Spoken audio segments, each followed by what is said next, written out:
Well, the U.S. Transportation Department just announced a $2 billion investment in the country's high-speed rail system, with almost half of that, $800 million, going to the congested Northeast Corridor, a commute that many of us are quite familiar with here in New York. Transportation Secretary Ray LaHood is traveling the country. He'll be here and in Detroit to talk about this new investment and joins me now in the studio. Secretary LaHood, great to have you with us. Thank you. Good morning. One of the first questions you have is, anybody has with this $2 billion investment, is how many jobs is this going to create? Thousands of jobs. We've already put $11 billion out over the last 2 years for high-speed rail because of the president's vision, the vice president's vision to get people on trains. And it's going to create thousands of jobs. The jobs will be created thousands, how many? Like 2,000, 3,000? Can you put a figure on that? I don't have a precise number, but I know this. The people that will make the train cars that are going to be coming to the Midwest and California are American jobs. The people will be fixing up the tracks along the Northeast Corridor to get to higher speeds are American jobs. These are all American jobs. I don't have a specific number, but I can tell you it's a huge $2 billion will create thousands of jobs over the next couple of years. How much of this money is going to go to Amtrak? Probably about half of the money will go to Amtrak in terms of half of the $2 billion. That's correct. Okay. Half of this amount of money, almost half of it will go to Amtrak, and that's a huge investment. But we believe Amtrak is really back in the business of providing good, efficient, cost-effective service to people, and we want to continue to make investments in Amtrak. They know how to deliver people on the rails, and so these investments will be for infrastructure and for train cars.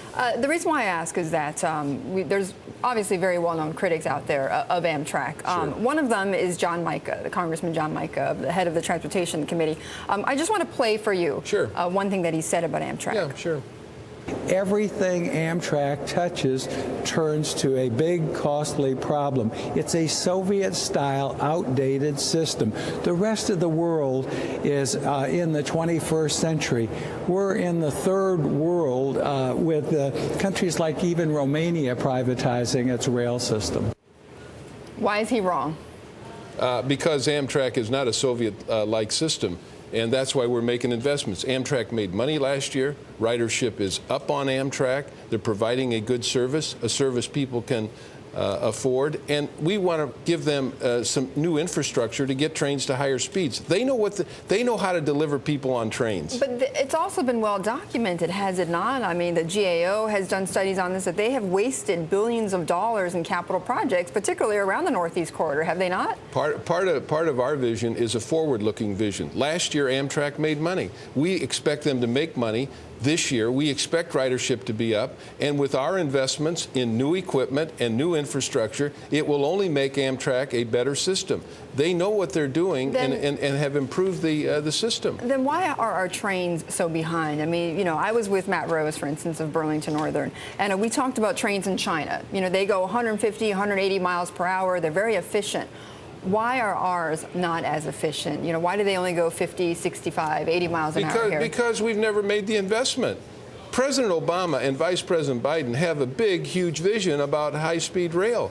They've made $11 billion. That's 11 billion times more than any president, any administration has put into passenger rail. We're announcing another $2 billion. It'll be $13 billion in passenger rail. No other administration has done that. No other Congress has done that. This administration is committed to getting people on trains, off of congested highways, out of their cars, particularly when gas prices are high, and creating thousands of jobs. It's because of the president's vision and investment of taxpayer dollars. The investment, but also, though, is part of the problem the lack of private operators within the rail system?